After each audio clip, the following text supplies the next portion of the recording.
News 7 Tamil நேயர்களுக்கு வணக்கம். இப்போ வந்து பொறியியல் படிப்புகளுக்கான கலந்தாய்வு தொடங்கியிருக்கக்கூடிய சூழல்ல, மாணவர்கள் எல்லாருமே ரொம்ப ஆர்வமா இருக்காங்க. எந்த கோர்ஸ் வந்து சூஸ் பண்றது அந்த மாதிரி. ஸோ அதில வந்து குறிப்பா ஏஐ சம்மந்தமான படிப்புகள் வந்து நெறைய இடங்கள்ல இப்போ வந்து ரொம்ப வைரலா எல்லாரும் தேர்ந்தெடுக்கக்கூடிய ஒரு துறையா மாறியிருக்கு. ஸோ அப்படி பார்க்கும்போது ஏஐஎம்எல் அப்படிங்கக்கூடிய ஏஐ மெஷின் லேர்னிங், ஆம், அதாவது ஏஐ சம்மந்தமான ஏஐ என்ஜினியரிங் இந்த மாதிரியான படிப்புகளை வந்து அவங்க சூஸ் பண்ணும்போது ஸோ அவங்களுக்கான கைடன்ஸ் வந்து இப்போ தேவைப்படுது. ஏன்னா அவங்களுக்கான அந்த குழப்பங்கள் நிறைய இருக்கும் புதுசான கோர்சஸ்லாம் சூஸ் பண்ணும்போது. ஸோ அதை பற்றின ஒரு தெளிவு கிடைக்கணும் அப்படிங்கிறதுக்காக இன்னைக்கு நம்ம ஒரு நேர்காணல் பண்ண போகிறோம். ஸோ நம்ம கூட இப்போது தொழில்நுட்ப வல்லுனர் முரளிகிருஷ்ணன் சார் இருக்காங்க. ஸோ அவங்க கிட்ட இதுக்கான விளக்கங்கள் கேட்க போகிறோம். Hello sir. வணக்கம். சார், இப்போ வந்து பொறியியல் படிப்புகள் அப்படின்னு வரும்போது அதுவும் ஏஐ ரிலேட்டடான படிப்புகளை படித்தா வந்து நிறைய சம்பாதிக்க முடியும் அப்படிங்கிற அந்த ஒரு ஹைப்பில் வந்து ஸ்டூடெண்ட்ஸ் நிறைய பேர் அது ரிலேட்டடான கோர்சஸ்லாம் வந்து சூஸ் பண்ணுறாங்க. ஸோ அவங்களுக்கான கைடன்ஸ் நீங்கள் என்ன கொடுப்பீங்க? இல்லை, ஏஐ ரிலேட்டடாக படிக்கும் பொழுது நிறைய வேலைவாய்ப்புகள் இருக்குது அப்படிங்கிறது உண்மைதான். ஆனால் இப்போ ஏஐ ரிலேட்டடாக படிக்கும் பொழுது அது அந்த கோர்ஸை சொல்லிக் கொடுக்குற அளவுக்கு காலேஜஸ் வந்து எக்யூப்டாக இருக்கிறாங்களா இல்லையா அப்படிங்கிறத வந்து ஸ்டூடெண்ட்ஸ் வந்து ரொம்ப கவனமாக பார்க்க வேண்டியதாக இருக்குது. ஏன்னா ஏஐங்கிறதுக்கு உங்களுக்கு ஒரு இன்ஃப்ராஸ்ட்ரக்சர் தேவைப்படும். அந்த இன்ஃப்ராஸ்ட்ரக்சர் இருக்கக்கூடிய காலேஜில் தான் நீங்கள் ப்ராக்டிக்கலாக எக்ஸ்பிரிமெண்ட் பண்ணி பார்த்து, ஏன்னா ஏஐங்கிறது ஆல் அபவுட் எக்ஸ்பிரிமெண்ட்ஸ் தான், நீங்கள் அதை வந்து ரன் பண்ணி பார்த்து அதில் என்ன நடக்கக்கூடிய அவுட்புட்ஸ் அப்படிங்கிறதுலேருந்து தான் உங்களுக்கு இன்னோவேஷன்ஸ் வந்து வரும். அப்போ ஒரு புத்தாக்கத்தை உருவாக்கணும் அப்படின்னாக்கா அதுக்கான இன்ஃப்ராஸ்ட்ரக்சர்னு சொல்லக்கூடிய அடிப்படை கட்டுமானங்கள் அந்த கல்லூரிகளில் இருக்குதா அப்படிங்கிறது கவனிக்க வேண்டியது இருக்குது. இப்போது அடிப்படை கட்டுமானங்கள் அப்படின்னாக்க எதெல்லாம் அடிப்படை கட்டுமானங்களாக பார்க்கணும் அப்படின்னாக்க அந்த மிஷின் அந்த காலேஜில் இருக்கக்கூடிய லேப் ப்ரொவிஷன்ஸ் என்னென்னலாம் இருக்குது, அதுக்கப்புறம் அவங்க என்னென்னலாம் சொல்லிக் கொடுக்க போகிறாங்க, அவங்களோட சிலபஸில் என்னென்னலாம் இருக்குது அப்படிங்கிறத பார்க்கணும். இப்போ லேப் ப்ரொவிஷன்ஸ் வந்து ஏன் இதை ப்ரைமரியாக சொல்கிறோம் அப்படின்னாக்க இதை கூட செகண்டரியாக வச்சுக்கிட்டு ஏன் ப்ரைமரியாக வந்து லேபை சொல்கிறோம் அப்படின்னு பார்த்தீங்கன்னா, இந்த லேபு வந்து நீங்கள் எக்ஸிக்யூட் பண்ணக்கூடிய ப்ரோக்ராம்ஸை ரன் பண்ணுறதுக்கோ இதுக்கு எக்ஸிக்யூட் பண்ணுறதுக்கோ ஒரு முக்கியமான அடிப்படையாக இருக்குது. அப்போ நீங்கள் நல்லா கற்றுக்கணும், ஏஐ டூலை பற்றி உங்களுக்கு நல்லா தெரிஞ்சிருக்கணும், ஏஐ டெவலப்மெண்ட்டை பற்றி நல்லா தெரிஞ்சுக்கணும், டேட்டா சயின்ஸை வந்து எக்ஸ்ப்ளோர் பண்ணுறதுக்கு, இல்லை மிஷின் லேர்னிங்கை வந்து ட்ரெயின் பண்ணுறதுக்கு, மிஷின் லேர்னிங்கில் நீங்கள் நிறைய இம்ப்ரூவைஸ் பண்ணுறதுக்கு அப்படிங்கிறதுக்கு உங்களுக்கு வந்து அந்த ஹார்ட்வேர் கேப்பபிலிட்டிஸ் வந்து ரொம்ப முக்கியமாக இருக்கும்.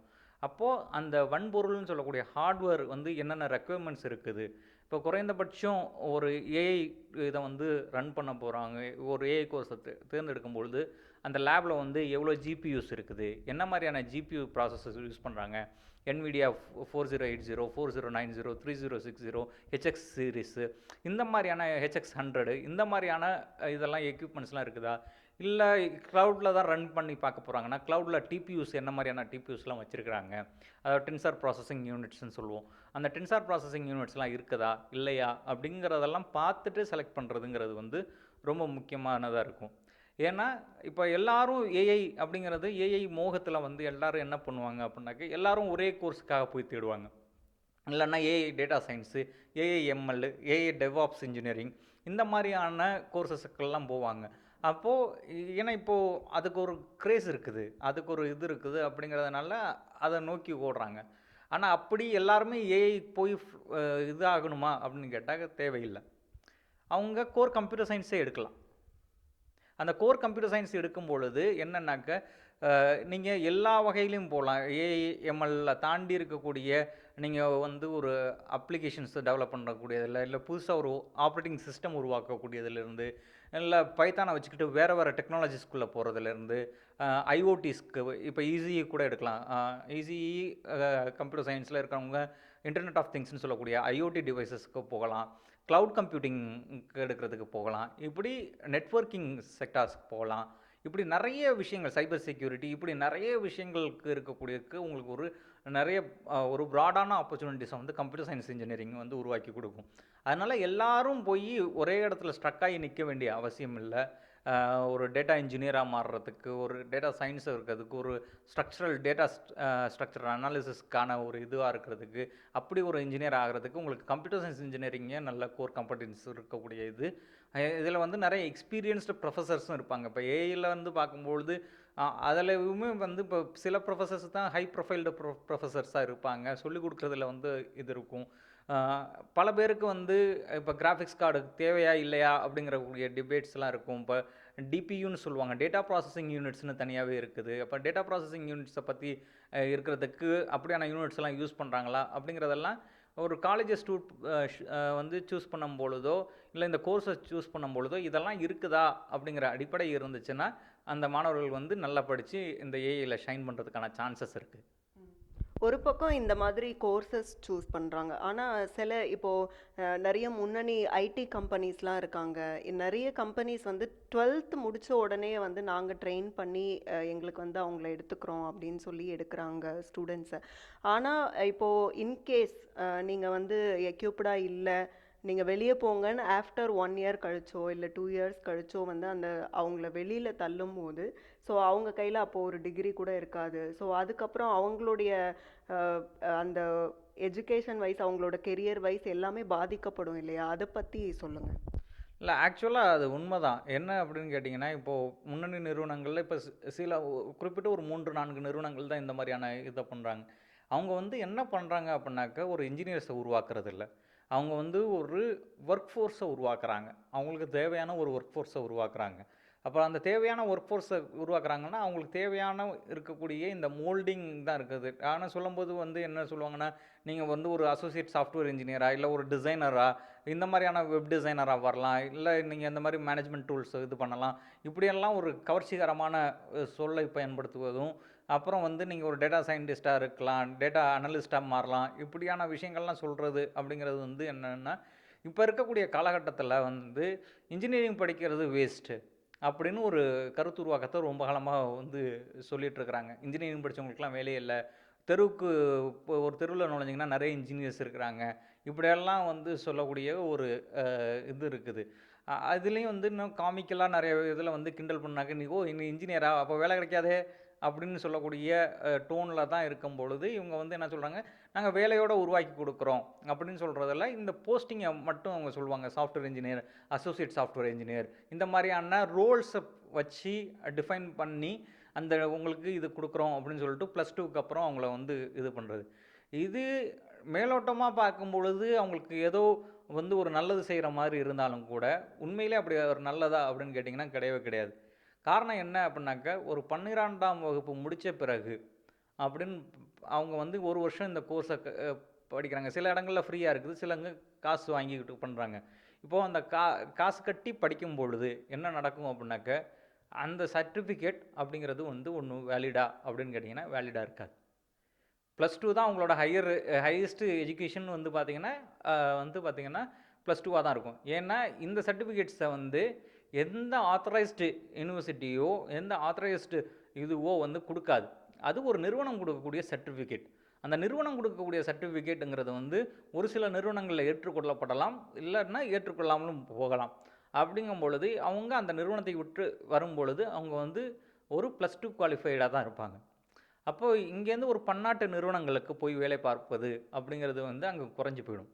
இன்னொன்று, எவ்வளவோ ஒருவேளை அவங்க நிறுவனத்திலே இந்த நிறைய நுட்பங்களை கற்றுக்கிட்டு வந்து வேலைக்கு போய் அவங்க திறமையானவர்களாகவே வளர்ந்து வந்தாலும் கூட ஒரு கட்டத்திற்கு மேலே அவங்கள உயர் பதவிக்கு போகிறதுக்கான வாய்ப்புகள் கிடையாது. ஏன்னா எம்என்சியில் அவங்களோட கம்பீட் பண்ணும்பொழுது அவங்களோட இன்னொருத்தவங்களோட ப்ரொஃபைல் வந்து பார்த்திங்கன்னா அவங்க நல்லா படிச்சிருப்பான், படித்ததும் இதே மாதிரியான ஸ்கில் செட்ஸோடு இருப்பாங்க. அப்போ இந்த ஸ்கில் செட்ஸையும் அதையும் மேட்ச் பண்ணும்பொழுது என்ன சொல்லுவாங்க, அப்போது இந்த திறனில் வந்து நீங்கள் திறனெல்லாம் இருக்குது சார், உங்கள்கிட்ட எஜுகேஷன் குவாலிஃபிகேஷன் வந்து உங்கள்கிட்ட ஒன்றும் இல்லை, ஸோ இதுதான் உங்களோட ஒரே ட்ராபேக்காக இருக்குது, அதனால் உங்களை இந்த போஸ்டிங்கில் எங்களால் செலக்ட் பண்ண முடியல அப்படிங்கக்கூடிய ஒரு டிசப்பாயின்மெண்ட் இருக்குல்ல, அது வந்து அந்த லெவலுக்கே அட்டைன் பண்ண விடாமல் ஒரு ஒர்க் ஃபோர்ஸாக மட்டுமே, ஒரு என்ன சொல்கிறது, நீங்கள் இந்த ஒரு வேலையாட்களாக மட்டுமே இருங்க அப்படிங்கிற இதுதான் கருத்துருவாக்கத்தை உருவாக்குறதும் இல்லை அப்படியான செயல் திட்டத்தை அமல்படுத்துவது தான் இந்த முன்னணி நிறுவனங்கள் செய்கிறாங்க. இதில் வந்து அவங்க என்ன சொல்கிறாங்கன்னா, நாங்கள் ஸ்கில்டு ட்ரைனிங் தரோம் அப்படின்னு சொல்கிறாங்க. இதுக்கு முன்னாடி டிப்ளமோ கோர்சஸ், இப்போவும் டிப்ளமோ கோர்சஸ் இருக்குது. டைரக்டரேட் ஆஃப் டெக்னிக்கல் எஜுகேஷன்ஸ் வந்து 10th பாஸ் பண்ணவங்க, +2 ஃபெயில் ஆனவங்க வந்து எழுதலாம். +2 பாஸ் ஆனவங்களும் கூட நீங்கள் நேரடியாக கம்மி மார்க் இருக்குது, அவங்க இன்ஜினியரிங் போகணும்னு ஆசைப்பட்றாங்க அப்படின்னா டேரக்ட் செகண்ட் இயர் கூட போய் ஜாயின் பண்ணுறதுக்கான வாய்ப்புகளும் இருக்குது. அது வந்து டைரக்டரேட் ஆஃப் டெக்னிக்கல் எஜுகேஷன் சொல்லிட்டு தமிழ்நாடு கவர்மெண்டால் இது பண்ணக்கூடியது. அது ஒரு ஆத்தரைஸ்டு போர்டு. அவங்களோட சர்டிஃபிகேஷன் வேலிட்.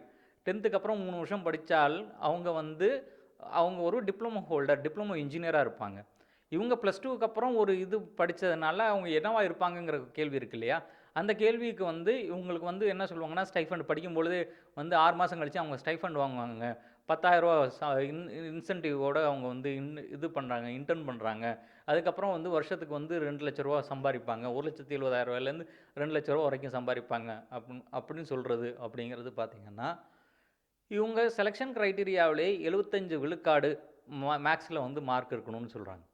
இப்போ இந்த 75 விழுக்காடு மேக்ஸில் மார்க் இருக்கணும் அப்படின்னாக்க, இன்றைக்கி முதல் தலைமுறை பட்டதாரிகளுக்கு வந்து கவர்மெண்ட் வந்து நிறையா ஸ்கீம்ஸ் இருக்குது. இந்த மாதிரியான நிறைய வாய்ப்புகள் இருக்குது. அது இல்லாமல் மந்த்லி ஸ்கீம்ஸு, நான் முதல்வன் திட்டம்ல அந்த மாதிரியான விஷயங்களில் வந்து நிறைய ஸ்கீம்ஸ் எல்லாம் இருக்குது. அவங்களுக்கு ஸ்காலர்ஷிப் மாதிரி ஏதோ ஒன்று இருக்கும். ஸோ அப்ஸ்கில்லிங் இங்கே ஒரு இண்டஸ்ட்ரிக்கும் எஜுகேஷன் அகாடமியாவுக்கும் ஒரு கேப் இருக்கா அப்படின்னு கேட்டாக்க கேப் இருக்குது. அது உண்மைதான். அது வந்து என்ன பண்ணணும்னா, படிக்கும்பொழுது இன்ஜினியரிங் படிக்கும்பொழுது அந்த கேப்பை மிட்டிகேட் பண்ணுறதுக்கு அவங்கள அப்ஸ்கில் பண்ண வேண்டியது அப்படிங்கிறது வேணால் இருக்கலாமே தவிர, +2 முடித்தோடனே நீங்கள் நேராக இங்கே 1 வருஷம் நீங்கள் படிச்சிருங்க. படித்ததுக்கப்புறம் உங்களுக்கு வந்து இதெல்லாம் உங்களுக்கு சம்பளம் கிடச்சிரும். நீங்கள் வந்து வேறு எதுவும் பண்ண தேவையில்லை அப்படின்னு சொல்கிறது வந்து நீங்கள் ஏன் இன்ஜினியரிங் படிக்கிறீங்கிற கேள்வியை வந்து மறைமுகமாக உள்ளே வைக்கிறது தான் இது இருக்குது. அது வந்து ஒரு மிகப்பெரிய ஆபத்தான போக்கு. நிறைய இன்ஜினியர்ஸையும் அதை இன்ஜினியரிங்கான ஒரு சிந்தனை போக்கையும், அவன் இன்ஜினியராக பாஸ் ஆகிறதுங்கிறது வந்து அவன் வந்து இதுவாக இருக்கிறது இல்லை முழுமையாக. அவன் ஃபெயில் ஆனால் கூட இன்ஜினியரில் வந்து அரியர்ஸ் வச்சுருந்தா கூட அவனோட திங்கிங் தாட் ப்ராசஸ் எல்லாமே இன்ஜினியரிங் தாட் ப்ராசஸாக இருக்கும். இங்கே வந்து இந்த மாதிரியான இதில் வந்து பார்க்கும்பொழுது ஒரு ஸ்லேவரியான ஒரு சிஸ்டமேட்டிக் ஸ்லேவரி அப்படிங்கிற இதுலேருந்து தான் பார்க்க வேண்டியதாக இருக்குது. அதனால் அந்த மாதிரியான கோர்சஸை தயவுசெய்து ஆப்ட் பண்ணாதீங்க. ஏன்னா அது உங்களுக்கு முன்னாடி பார்க்கும் பொழுது கவர்ச்சிகரமாக இருக்கலாமே தவிர, அது வந்து உங்களுக்கு ஃப்யூச்சரில் உங்களோட எதிர்காலத்தை பெருமளவில் பாதிக்கக்கூடியதாக இருக்கும். அதனால் மிகுந்த கவனத்தோட அந்த மாதிரியான திட்டங்களில் வந்து சேராமல் இருப்பது நல்லது அப்படிங்கிறது நான் சொல்கிறேன். இப்போ இந்த இடத்துல ஒரு டவுட் வருது. ஏன்னா ஸ்டூடெண்ட்ஸ் வந்து +2 முடிச்சுட்டே வந்து போகிறாங்கன்னா, ஏன்னா நிறைய பேர் சொல்லி நானும் கேள்விப்பட்டிருக்கேன். ஒரு கோர்ஸ் எடுத்து அந்த 3 இயர்ஸ் படிக்கிறதுக்கும், அடுத்து போய் ஒரு ஜாபில் போயிட்டு அந்த வேலையை செய்கிறதுக்கும் படித்ததுக்கும் வந்து சம்மந்தமே இல்லை அப்படின்னு நிறைய பேர் சொல்லுவாங்க. ஸோ அப்படி பார்க்கும்போது டைரெக்டாக வந்து அந்த கோர்ஸே இல்லாமல் டைரெக்டாக வந்து ஃபீல்டு ஒர்க்லேயே போயிட்டு ஒருத்தவங்க எக்யூப் ஆகும்போது அது வந்து அவங்களோட டைமும் சேவ் ஆகும். அதே டைமில் அவங்களோட எக்ஸ்பீரியன்ஸ் வைஸ் வந்து அவங்களுக்கு வந்து ஜாஸ்தியான இயர்ஸ் இருக்கும். ஸோ இப்படி பார்க்கும்போது அது நல்லதுன்னு தானே எடுப்பாங்க. இல்லை, அது வந்து என்னன்னு பார்த்தீங்கன்னா, இப்படி அதிகமான எக்ஸ்பீரியன்ஸ் கிடைக்கிறது அப்படிங்கிறது ஒன்று இருக்குது. இப்போ இவங்க ஒரு மோனோட்டனஸாக ஒரு சில சப்ஜெக்ட்ஸை மட்டும்தான் இது பண்ணுவாங்க. இப்போ இன்ஜினியரிங் படிக்கிறதா இருந்தாலும், ஒரு பாலிடெக்னிக் படிக்கிறதா இருந்தாலும் பார்த்தீங்கன்னா, அதெல்லாம் அவங்களுக்கு நிறைய சப்ஜெக்ட்ஸ் இருக்கும். அந்த சப்ஜெக்ட் நாலேஜ் ஒரு மோனோட்டனஸாக இல்லாமல், ஒரு ஹோமோஜீனியஸாக இல்லாமல், ஒரு ஹெட்ரோஜீனியஸ் எக்ஸ்பான்ஷன் ஆஃப் இது ஐடியாவை கொடுக்கும். அது வந்து உங்களுக்கு வெவ்வேறு துறைகளில் வேலை கொடுக்கும். இப்போ படித்த வேலையை தான் பார்க்குறாங்களா அப்படிங்கிறது வந்து அந்தந்த சூழலுக்கு தகுந்த மாதிரியான இது இருக்கும். இப்போ ஒரு எக்ஸாம்பிளுக்கு ஒரு காலத்தில் வந்து C++ வந்து ஒரு பெரிய இதுவாக இருந்துச்சு. மெயின் ஃப்ரேம் வந்து ஒரு பெரிய கோர்ஸாக இருந்துச்சு. இன்றைக்கி மெயின் ஃப்ரேம் வந்து யூஸ் பண்ணுறவங்க ரொம்ப கம்மி. இப்போ இவங்க ஒரு ஒரு கட்டத்தில் இப்படியான ஆட்கள் தான் இவங்களுக்கு தேவைப்படுறாங்க. ஏன்னா இப்போ இவங்க நடத்துகிறது எல்லாமே இண்டஸ்ட்ரி. அவங்களுக்கு தேவையான ஒர்க் ஃபோர்ஸுக்கு தகுந்த மாதிரி தான் அவங்கள ட்ரெயின் பண்ணுவாங்க. ஸோ அது மட்டும் இருந்தாக்கா ஒருவேளை அது அப்சல்யூட் ஆகும் பொழுது, அவுடேட் ஆகும் பொழுது அவங்க எங்கே போவாங்க? அப்போ அப்படி போகும்பொழுது இன்ஜினியராக இருக்கிறவங்களுக்கு அப்படி கிடையாது. ஏன்னா அந்த சப்ஜெக்ட் நாலேஜஸ் இருந்துக்கிட்டே இருக்கும். சப்போஸ் அதை ரெஃப்ரெஷ் பண்ணும்பொழுதாவது அவங்களுக்கு தெரிஞ்சிடும். ஒரு கொஞ்சம் வருஷம் கழிச்சு இதை விட ஆமாம் இதை படித்த மாதிரி ஞாபகம் இருக்குல்ல, எங்கேயோ கேள்விப்பட்ட மாதிரி ஞாபகம் இருக்குல்ல அப்படின்னாவது யோசித்து அவங்களுக்கு அதுக்குள்ளே போவாங்க. அது வந்து உங்களுக்கு ஒரு பறந்து விரிந்த ஒரு ஆப்பர்ச்சுனிட்டிஸை உருவாக்கி கொடுக்கும், வாய்ப்புகளை உருவாக்கி கொடுக்கும். இந்த மாதிரி பண்ணுறதுங்கிறது வந்து உங்களுக்கு வந்து அடுத்த கட்டத்துக்கு நகர விடாமல் பார்க்கும். அதை முன்னாடி பார்க்கும்பொழுது உங்களுக்கு அந்த முதல் 2 வருஷமும் 3 வருஷமும் உங்களுக்கு வந்து ரொம்ப இதுவாக இருக்கும், ரொம்ப கவர்ச்சிகரமாக இருக்கும். நம்ம வந்து சாதிச்சதை தான் நினைப்போம். ஏன்னா நமக்கு எல்லாத்துக்குமே பணம் சம்பாதிக்கிறது தான் நோக்கமாக இருக்கும். அப்போ பணம் சம்பாதிக்கிறது அப்படிங்கிறது வந்து இந்த வயசுலேயே சம்பாதிக்கும் பொழுது நம்ம செலவை கம்மி பண்ணிவிட்டு நம்ம சம்பாதிக்க ஆரம்பிக்கிறோம், குடும்பத்தோட பாரத்தை குறைக்க ஆரம்பிக்கிறோம்னு நினைக்கும் பொழுது பிற்காலத்தில் வந்து நம்ம குடும்பத்தோட பாரத்தை சுமக்கக்கூட முடியாத அளவுக்கு சுமக்க வேண்டிய கட்டாயத்தில் இருக்கும் பொழுது நம்மளால் சுமக்க முடியாமல் போயிடும் அப்படிங்கிறது தான் இதில் இருக்கக்கூடிய ஐஎம்ஏ. அதனால் வந்து நம்ம ரொம்ப கவனமாக இதில் வந்து அப்படியான கவர்ச்சி வலையில் வீழாமல் இருக்கணும் அப்படிங்கிறது தான் இருக்குது.